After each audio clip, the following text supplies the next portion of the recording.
So it was interesting when I first started thinking about, how to offer the Dharma. Um, and that I feel sometimes that my mind is really not very disciplined. If I'm on a retreat or something, it becomes more disciplined. But, is it important to develop self-discipline or not? I mean, in these last 3 or 4 days and in these last several months, I've been involved in this task with my partner. And, there's always been this sort of eager readiness to show up for it, especially if I have an assignment of helping in some way. And then I can just show up and be prepared to focus and give it my full attention and have curiosity and care about it. And that's a kind of discipline in action. And so I guess I would have to say, okay, the next time I say, oh, I don't have self-discipline, I can remember that I actually do, that we all do. But sometimes it just seems difficult to act, that the mind likes to create these reasons to not follow through, and then it's from this resistance that thoughts and feelings start getting in the way, and especially when I don't feel so eager. And the mind makes up all kinds of excuses not to do something.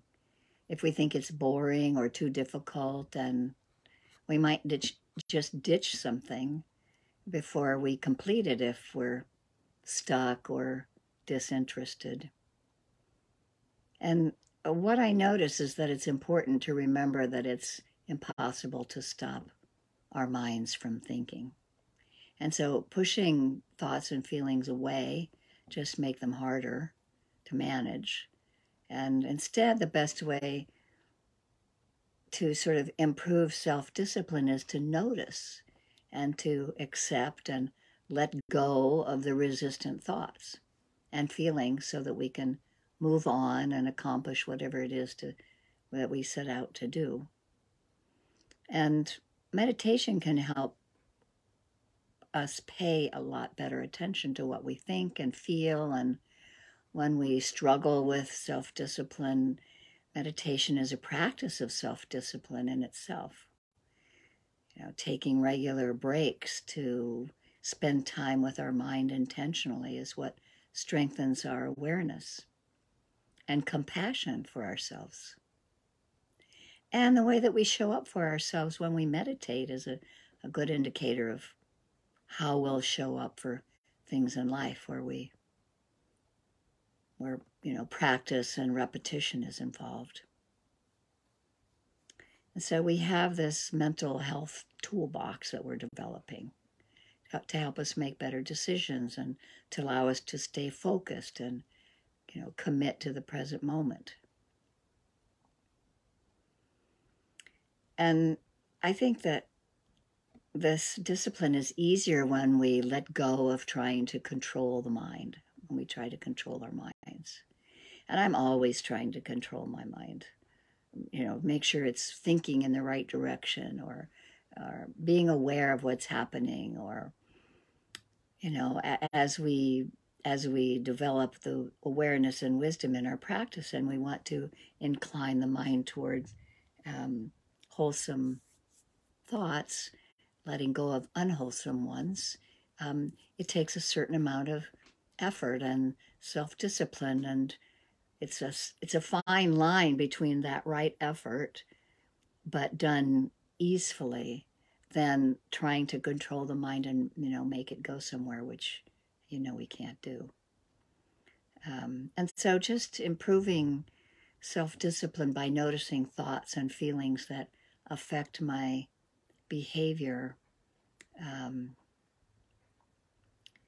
helps me stay present with if maybe there's laziness there or whatever excuse the mind came up with. But sometimes that self-discipline can be an ability to recognize and manage impulses and emotions and behaviors to support values, to show up for ourselves, to achieve some goals.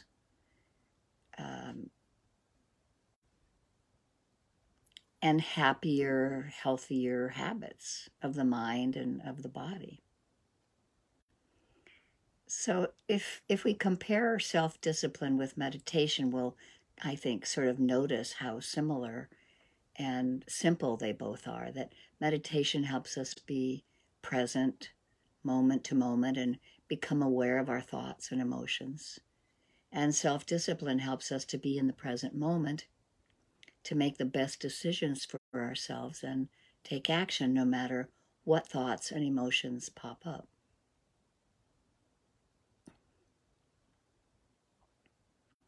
You know, just a really simple example of I might be hungry and I'm going to think, oh no, I don't want to cook. And then that triggers me to make a decision. And will I order out or will I cook? And self-discipline comes from awareness of the decisions and focusing on this goal. And, you know, neither option is more right than the other. But then maybe I'm looking to save money, or maybe I want to have more fun in the kitchen. And depending on my awareness and my focus, I can choose the best option at the time, knowing that habits take time and, you know, we don't always get it right. I think that research shows that people with strong willpower have better self-esteem and fewer impulse problems and better relationships and mental health. And other studies show that self-control is associated with happiness. And if we feel good and more fulfilled when we practice self-discipline, why don't we always do it? Why does it seem to be difficult? You know, there's sometimes this thought of I'm choosing between the good self that's on one shoulder and sort of the bad self that's on the other. Will I cook or will I just eat ice cream out of the freezer? That's a pretty bad example, but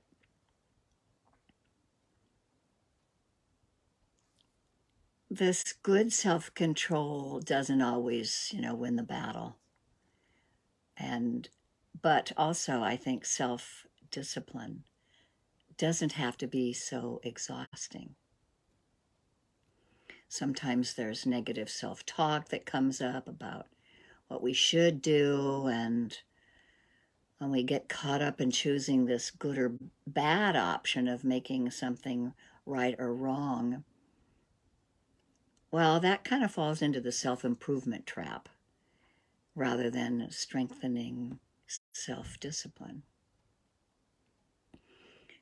And we might find that trying to control our thoughts and emotions when we, like in my example, want to eat healthy or save money, it's often very difficult to maintain.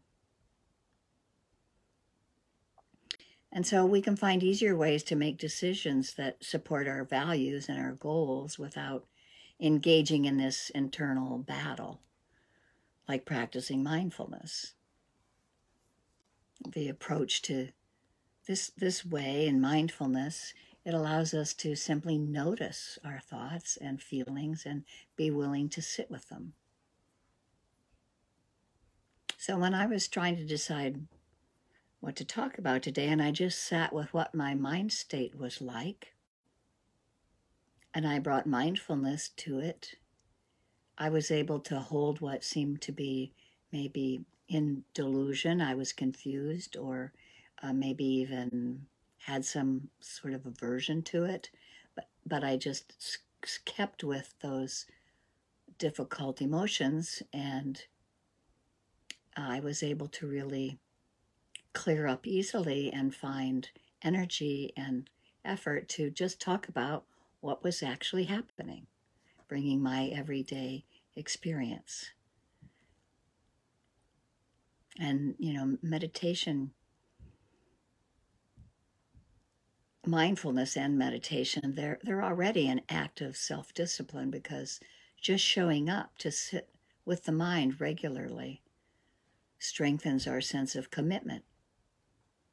And meditation always trains the mind to let go of thoughts and let go of feelings, and it can improve connectivity and parts of the brain related to self-regulation. So we can also think of meditation as a powerful tool for developing discipline. And the more we meditate, the more we discover how to let go of resistance and temptation. And that's where sometimes noting can come in, like I brought up in the sitting practice, that the noting technique for noticing the thoughts and feelings that affect what's coming up. It allows us to recognize when we're getting caught up in thinking, and when we're chasing thoughts, and when we're resisting them. And sometimes that noting and labeling can help us take a step back, which is something I employ a lot as I notice myself just falling into, a discursive thinking that's spinning out about something. And just taking note of how the body feels, being aware of physical sensations like restlessness and aching in the body, or the stillness of the body. It can help us recognize that how our bodies feel when some kind of craving or impulse comes up. And practicing self-compassion. If we're willing to let go of self-control and embrace mindfulness, then we're naturally working from a place of self-compassion. But when we get caught up in negative self-talk, or maybe skip some of our routine, or just have an off day, it can be helpful to remind ourselves that having discipline isn't about being hard on ourselves. Flexibility is just as necessary as discipline when we create a healthy routine, a healthy mind state.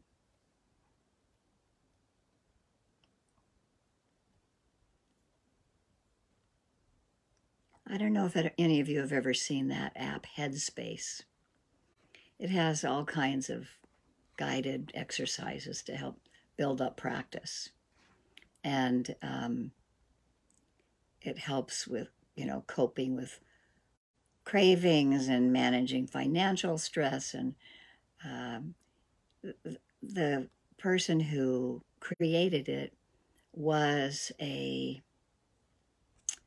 think from Australia maybe, a monk, and then disrobed. And I came upon one of his videos that I thought it would be sweet to share it if I can. Let me see if I can open it up in the right place.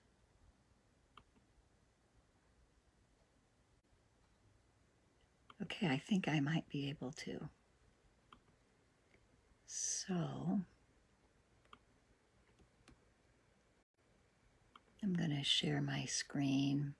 I don't know what brought me to this, but I used to get the free part of that app until you had to pay for it. They give you like a 10-day trial or something. And I like Insight Timer, and I was just thinking there are sometimes it's helpful to have aids when we find ourselves roaming away from our practice and not quite as interested as we'd like to be. And let's see if I've got there now. I've got it attached, so it may or may not. Oh, now it's going to open in a different window, so I'm going to stop sharing, and then I'm going to share again. And if we're lucky, he won't start talking before I find it.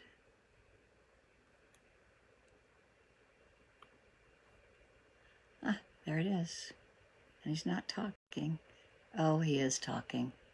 Where's the sound? Let's see. Let me do several things. Start over. Go for sound here. Nope. Oh, I know. Turn my speaker back on. And source. Okay, let's see. Hear it?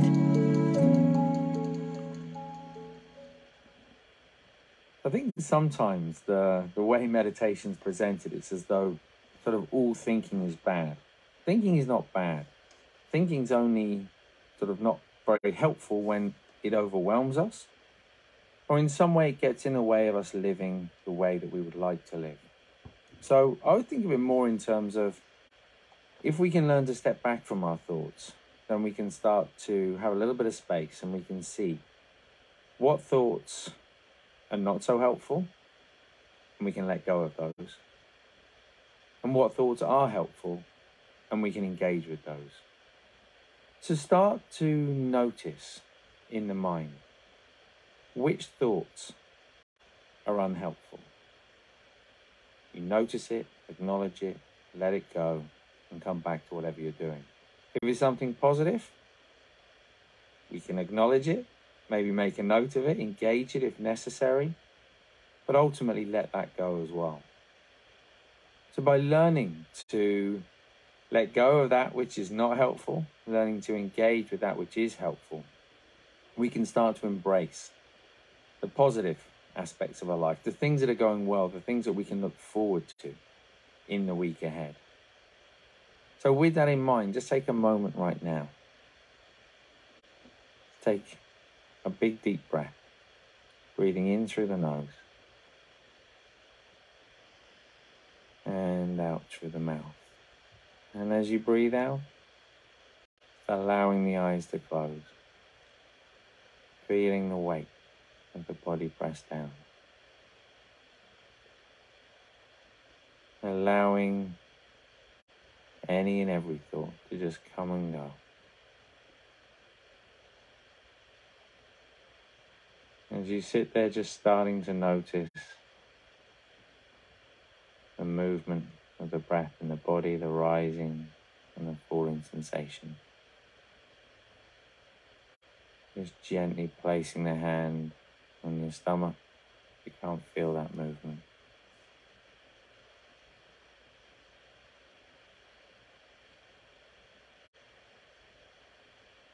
And without engaging any particular thought, just allowing any positive thoughts to leave, the feeling of positivity in the body and the mind. And just choosing to acknowledge and let go of any thoughts that are difficult, troubling, challenging in some way.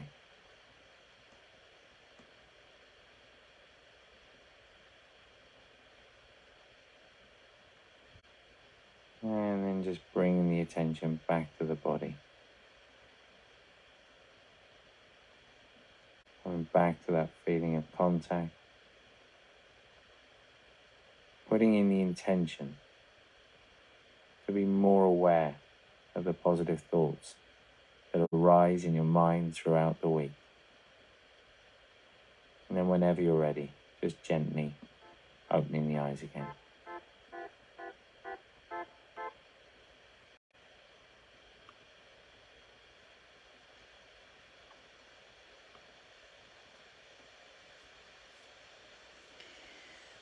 So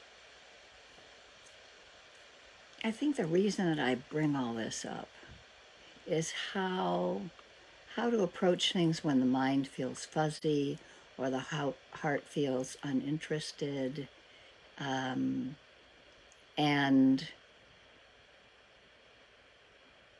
who are our allies? How do we keep our head above water? Or getting our head above water is important, and so that's where we look at some of the Buddhist teachings in the third section of the Eightfold Path of right effort, right mindfulness, and right concentration. And, just being able to see what to let go of, which, he mentioned there in just like a little 3-minute meditation. But the importance of letting go of what might be not useful and inclining the mind toward what's useful. And if we can, in the 4 great endeavors that the Buddha suggested as part of skillful effort, it was to prevent the arising of unwholesome states. We want to develop a mind free of defilements, of greed and hatred and delusion, and help our mind to become totally free. And we also then abandon unwholesome thoughts that have already arisen. And we can recall many ways that working with the hindrances, being mindful of them is the first strategy. And if we're not aware of them, it's pretty hard to abandon them. So as we noticed greed, hatred, and delusion arising, we abandon the unwholesome thoughts that have arisen. And then we arouse wholesome states that aren't yet arisen. And so those wholesome states like loving kindness, compassion, joy, equanimity, or we can consider the 7 factors of enlightenment, mindfulness, investigation, which happens in our practice, and energy, and joy or rapture. And then there's tranquility, that calmness of concentration and equanimity. So as we let go of the unwholesome and incline the mind toward the wholesome, that's the third in the 4 great endeavors of arousing wholesome states not yet arisen. And then the last one is arousing and maintaining, strengthening wholesome states that are already arisen, nurturing and sustaining beautiful mental factors. So putting the practice into use when we feel sluggish or uninterested or maybe just sort of unaware, that putting the practice into our daily lives and noticing, okay, this is, I'm stuck here, I'm sort of in delusion. It might not be greed and hatred, it might just be delusion, I'm confused. Let me sit for a while. Let me bring together my allies to keep my head above water and have just the right amount of effort to be interested in what's going on and see if there's a way to let go of unwholesome states and be present and encourage wholesome states. And, eventually these practices can bring us to a much clearer moment than when we started. So that's sort of the roaming around that my mind went through. Sort of also thinking about viriya, or right energy, right effort and strength and courage and the vigor, the characteristic of sort of shoring up a house that's falling down. So when my body or my mind is sluggish about doing something, if I take the time to be really present and maybe attend to that skillful effort, that right effort of maybe I can't prevent the unwholesome states because they've already arisen, but I can notice them and I can let them go, and then I can cultivate kindness, loving kindness, compassion for myself, for whatever state I might be in, and arouse and maintain that strengthening of mental factors, it creates a different attitude in the mind, and enables us to carry on, not just keeping our heads above water, but actually swimming, I think. So swimming in the Dharma, putting our toes in the river, and immersing ourselves in mindfulness even when things are challenging is really important. So I don't know if there's anything else that I'll roam about. I think that might be enough. I'm not sure if I brought it around full circle or not, but I think I'm done listening to myself talking, so I'd rather listen to you talk. Thank you for listening to the Dharma.